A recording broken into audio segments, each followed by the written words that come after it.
14 September tahun 2025. Bahaya dari bersungut-sungut dan mengeluh. Pada suatu kali bangsa itu bersungut-sungut di hadapan Tuhan tentang nasib buruk mereka. Dan ketika Tuhan mendengarnya, bangkitlah murkanya. Kemudian menyalalah api Tuhan di antara mereka dan merajalela di tepi tempat perkemahan. Lalu berteriaklah bangsa itu kepada Musa, dan Musa berdoa kepada Tuhan. Maka padamlah api itu.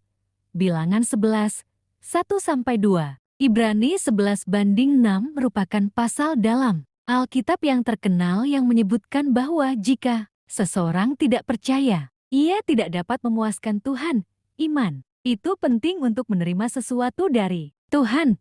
Si jahat menggunakan dua senjata untuk menghancurkan iman kita, yaitu ketakutan dan kebingungan. Kita percaya di dalam Tuhan, tapi secara tiba-tiba kita perhatikan bahwa ketakutan dan kegelisahan itu datang. Ketakutan dan kegelisahan merupakan musuh terbesar dari iman percaya kita. Kita harus berjuang melawannya sehingga iman kita tidak akan dihancurkan olehnya. Kita memerlukan iman karena hanya melalui iman kita dapat menerima sesuatu yang dari Tuhan, melumpuhkan iman percaya kita sendiri. Maka, ada hal lain yang dapat menghancurkan iman percaya kita sendiri, dan itu adalah bersungut-sungut dan mengeluh. Si jahat memakai ketakutan dan kegelisahan ini untuk menghancurkan iman kita. Tapi kita sendiri juga meruntuhkan iman kita dengan bersungut-sungut dan mengeluh. Pada perjanjian lama kita membaca bahwa bangsa Israel mulai bersungut-sungut dalam setiap situasi yang sulit. Kita ini seringkali bersungut-sungut dan mengeluh di saat kita merasa tidak puas dengan keadaan.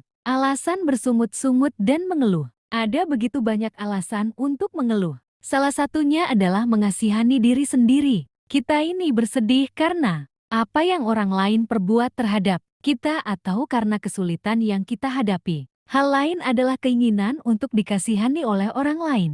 Setiap orang merasa kasihan terhadap kita karena kita ini merupakan korban. Kemarahan dan kepahitan dapat juga merupakan alasan untuk bersungut-sungut dan mengeluh. Sebagai contoh, kita ini marah kepada Tuhan dan mempengaruhi yang lain dengan ketidakpuasan kita. Saya menasehatkan kalian untuk tidak merasa kasihan terhadap mereka yang memiliki kepahitan dalam hatinya. Lebih baik mengajarkan kepada mereka untuk berhenti bersungut-sungut dan mengeluh. Hal ini timbul oleh karena ketidakpercayaan. Ketika hati kita penuh dengan iman percaya dan ucapan syukur kepada Tuhan, maka kita akan berkata, Tuhan ada bersamaku, Tuhan memeliharaku. Bahkan hal ini tidak akan pernah terjadi